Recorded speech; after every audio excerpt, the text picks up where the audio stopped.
মৰমৰ ছাত্ৰ ছাত্ৰীসকল ক্লাছ টিউটৰ ইউটিউব চেনেলত তোমালোক সকলোকে স্বাগতম জনাইছোঁ। সপ্তম শ্ৰেণীৰ ক্লাছ 7-ৰ নতুন বিজ্ঞান বিষয়টোৰ অধ্যায় নম্বৰ 13 পোহৰ এইটো পাঠৰ প্ৰশ্নোত্তৰসমূহ প্ৰথমৰ পৰা একেলগে আলোচনা কৰিম। যদি ভিডিঅ'টো ভাল লাগে এটা লাইক কৰিবা আৰু লগতে চেনেলটো সাবস্ক্ৰাইব কৰি ৰাখিবা। তো প্ৰথম প্ৰশ্ন আছে তোমালোকক শুদ্ধটো বাছি উলিয়াব দিছে।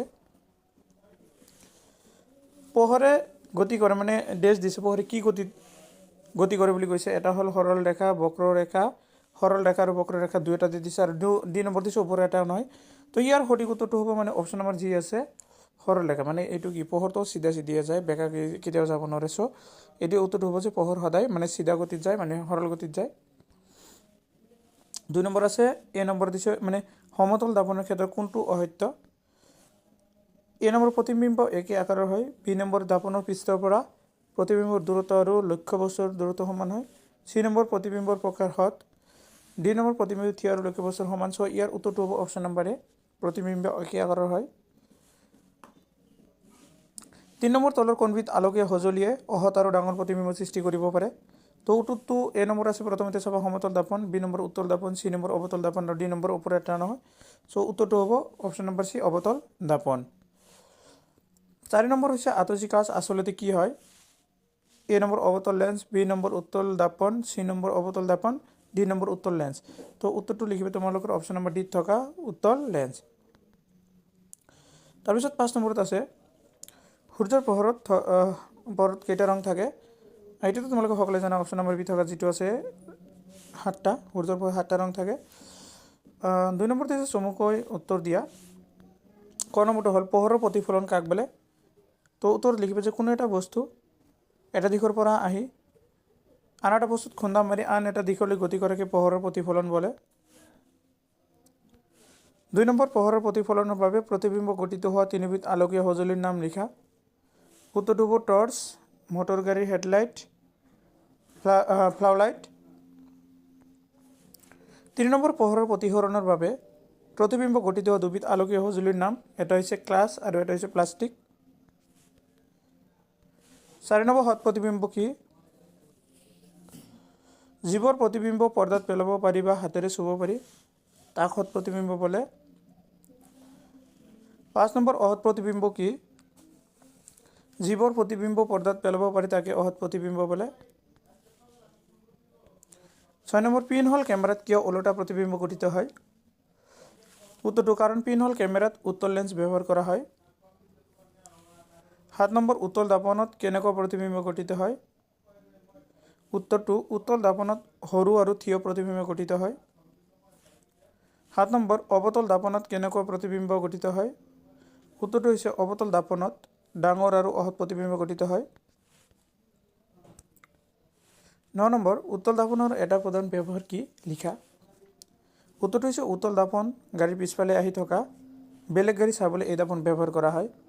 এই তোমালোকৰ মানে যিকোনো গাড়ীবোৰত যে থাকে দাপন যিটো আইনা, সেইটো মানে গাড়ীৰ পিছফালে থকা গাড়ীবোৰ মানে চাবৰ কাৰণে আমি আইনাটা ব্যৱহাৰ কৰোঁ। 10 নম্বৰ অৱতল দাপনৰ এটা গুৰুত্বপূৰ্ণ ব্যৱহাৰ কি, মানে অৱতল দাপন মানুহে কিয় ব্যৱহাৰ কৰে। উত্তৰটো হৈছে অৱতল দাপনৰ লক্ষ্যবস্তুতকৈ ডাঙৰ প্ৰতিবিম্বৰ সৃষ্টি কৰিবলৈ এই দাপন ব্যৱহাৰ কৰা হয়। 11 নম্বৰ প্ৰশ্ন উত্তল লেন্সত কেনেধৰণৰ প্ৰতিবিম্বৰ সৃষ্টি হয়। উত্তৰ উত্তল লেন্সত লক্ষ্যবস্তু নিচেই ওচৰত থাকিলে অহত আৰু থিয় প্ৰতিবিম্ব গঠিত হয়। 12 নম্বৰ প্ৰশ্ন অৱতল লেন্সত কেনেধৰণৰ প্ৰতিবিম্ব গঠিত হয়। এইটো উত্তৰটো হৈছে অৱতল লেন্সত লক্ষ্যবস্তু সৰু হয়। 13 নম্বৰ প্ৰশ্ন উত্তল লেন্সৰ এটা গুৰুত্বপূৰ্ণ ব্যৱহাৰৰ বিষয়ে লিখা। উত্তৰটো হৈছে উত্তল লেন্সৰ ওচৰৰ বস্তু ধৰিব পৰা চশমাত ব্যৱহাৰ কৰা হয়। 14 নম্বৰ প্ৰশ্নত আছে অৱতল লেন্স এটাৰ গুৰুত্ব ব্যৱহাৰ বিষয়ে লিখা। উত্তৰটো হৈছে অৱতল লেন্স দূৰৰ বস্তু ধৰিব পৰা চশমাত ব্যৱহাৰ কৰা হয়। 15 নম্বৰ প্ৰশ্নত আছে সূৰ্যৰ পোহৰত থকা ৰং কেইটাৰ নাম লিখা। তো উত্তৰত লিখিবা বেঙুনীয়া, ঘন নীলা, নীলা, সেউজীয়া, হালধীয়া, সমথিৰে ৰঙা এইকেইটা। 16 নম্বৰত আছে বেঙুনী শেহাৰ মানে কি। উত্তৰটো হৈছে সূৰ্যৰ 7টা ৰঙৰ প্ৰথম আখৰৰ কেইটা মিলি এই নামটো গঠন হয়, মানে বেঙুনী শেহাৰ হয়। 17 নম্বৰ বগা পোহৰ কি। উত্তৰটো হৈছে যি পোহৰৰ পৰা বৰ্ণালী পাব পাৰি, অৰ্থাৎ আমাৰ চকুত দৃষ্টি ক্ষমতা পাব পাৰি তেনে পোহৰক বগা পোহৰ বুলি কোৱা হয়। 8 নম্বৰত আছে চকুৰ দৃষ্টি নিবন্ধ মানে কি?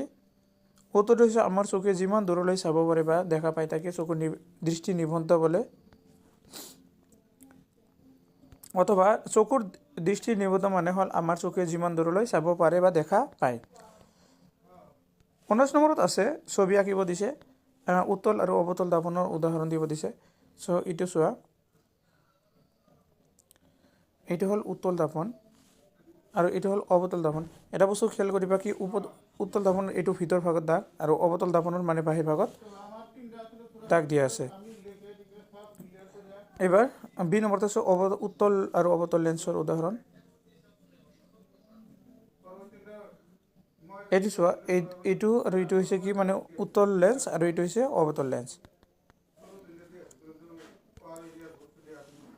20 নম্বৰ প্ৰশ্ন আছে বগা পোহৰৰ পৰা কেনেকৈ বৰ্ণালী পাব পাৰি? উত্তৰটো হৈছে যিটো বস্তু তাৰ সূৰ্যৰ ৰংবোৰ পৃথক কৰে তাকে বৰ্ণালী পাব পাৰি, মানে তাতে বৰ্ণালী পোহৰ পাব বুলি কৈছে। 3 নম্বৰ প্ৰশ্ন পোহৰে যে সৰলৰেখাত গতি কৰে তাক এটা পৰীক্ষাৰ সহায়ত বৰ্ণনা কৰা। উত্তৰটো হৈছে এডাল পোন পাইপ লোৱা আৰু এডাল বেকা পাইপ লোৱা, ওচৰত এডাল জ্বলি থকা মমবাতি ৰখোৱা, দুইডাল পাইপেৰে এবাৰকৈ চোৱা কি পালা। পোন পাইপডালেৰে চাওঁতে মমবাতিডাল দেখি কিন্তু বেকা পাইপডালৰ চাওঁতে মমবাতিডাল দেখা পোৱা নাযায়। এনেদৰে গম পোৱা গ'ল যে পোহৰে সৰলৰেখাত গতি কৰে। 4 নম্বৰ প্ৰশ্ন নিউটনৰ কাহি পৰীক্ষাটো বৰ্ণনা কৰা। এখন ডাঠ কাগজত বৃত্ত আঁকি কাগজখনৰ বৃত্ত আকাৰত কাটি উলিওৱা, বৃত্তটোক সমানে 7টা ভাগত ভাগ কৰা। এই ভাগবোৰত ৰামধেনুৰ ৰংবোৰ লোৱা, বৃত্তটোৰ কেন্দ্ৰত এটা ফুটা কৰি 8 ইঞ্চি দীঘল গঁড়াল এটা সোমাই দিয়া, গজাল তাৰমানে। এতিয়া গজালটোৰ জঙা মূৰটোৰ ফালে এই হাতেৰে ধৰি আনখন হাতেৰে ঘূৰাই থাকা, বৃত্তটো যথেষ্ট বেগেৰে ঘূৰোৱা আৰু ৰংবোৰ লক্ষ্য কৰা। আমাৰ চকুৰ সন্মুখতে বহুতো ৰং একেলগে ঘূৰিলে বগা দেখা পোৱা যায়। আজিৰ ভিডিঅ' এইখিনিলৈকে আৰু ভিডিঅ'টো সমান কৰিছোঁ আৰু ধন্যবাদ জানিছোঁ সেইবিলাকে।